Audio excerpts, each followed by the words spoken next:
Yang mereka kejar tuh berkat sama mujizat, bukan Yesusnya. Makanya carilah dahulu kerajaan Allah dan kebenarannya, maka segala sesuatu ditambah-tambahkan dalam hidupmu. Mencari kerajaan Allah dan kebenaran itu tugas kita. Segala sesuatu ditambahkan itu tugasnya kerajaan surga, bukan tugas kita. Ya.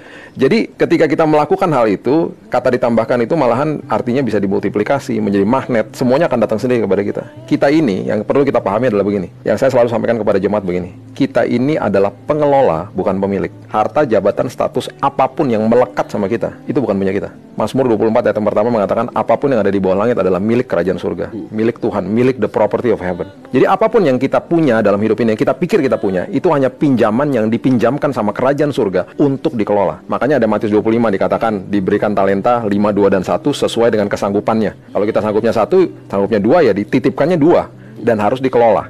Nah, ketika kita mengerti tentang hal ini dan mengerti juga bahwa Mazmur mengatakan hidup manusia hanya 70, kalau kuat 80 tahun. Kita datang nggak bawa apa-apa, pulang nggak bawa apa-apa. Datang telanjang, pulang telanjang loh. Datang dikasih baju di rumah sakit, pulang dikasih baju juga waktu dimandikan jenazahnya. Betul-betul nggak bawa apa-apa. Jadi selama hidup ini kita harus mengerti bahwa kita ini adalah steward, pengelola, bukan owner, bukan pemilik. Ketika kita mengerti tentang kebenaran ini, kita merdeka. Kita nggak akan banding-bandingkan hidup kita sama orang lain. Kita akan nggak ada iri hati, nggak ada kecemburuan dan lain sebagainya. Karena kita merasa bahwa oke, berarti porsi saya segini, kapasitas saya segini, saya bertanggung jawab untuk mengelola. Dan ketika saya kelola dengan baik, saya dipercaya perkara yang lebih besar. Perkara yang lebih besar pun itu punya kerajaan surga, bukan punya kita. Jadi ketika kita mengerti tentang hal ini, kita merdeka hidupnya. Kita nggak akan banding-banding sama orang lain. Dan ketika kita dapat yang kecil misalnya, dipercayakan Tuhan walaupun masih kecil, kita harus mengerti satu hal begini. Tongkat di tangan Musa nggak ada artinya. Tapi ketika bermitra sama Tuhan membelah lautan. 5 roti dan 2 ikan nggak ada artinya. Ketika bermitra sama Tuhan memberi makan ribuan orang. Batu dan umban nggak ada artinya, diketawain sama Goliat. Tapi ketika bermitra sama Tuhan membunuh Goliat. Jadi apapun yang masih kecil, yuk kita kelola bersama-sama. Itulah kebenaran. Dan mengerti bahwa dunia ini pasti ada kesengsaraan. Hidup dalam dunia yang penuh dengan dosa kok. Jadi harus mengerti tentang itu. Saya sangat suka dengan apa yang Sadrak, Mesak, dan Abednego lakukan. Itu statement yang paling dahsyat. Daniel 3 ayat 17 dan 18. Baca ayat itu menjadi sebuah pedoman yang luar biasa. Jangan kasih kondisi sama Tuhan. Mereka diperhadapkan dengan tungku api. Mereka harus menyembah dewa yang Raja Nebukadnezar dirikan.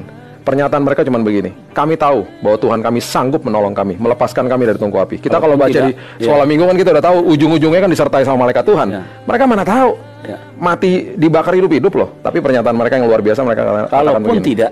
Kalaupun tidak, seandainya tidak, kami tetap tidak akan menyembah yang dewa yang Raja Tuhanku dirikan itu. Dengan kata lain, apapun yang terjadi, saya tidak akan memberikan kondisi atau syarat kepada Tuhan. Apapun yang terjadi, saya tetap akan taat. Apapun yang terjadi, saya tetap akan setia sama Tuhan. Karena kedaulatan Tuhan adalah kedaulatan Tuhan. Rencana Tuhan bukan rencana saya, jalan Tuhan bukan jalan saya. Apapun yang dia lakukan, pasti ujungnya terbaik bagi saya. Nah, ini penting. Dahsyat kan jadinya.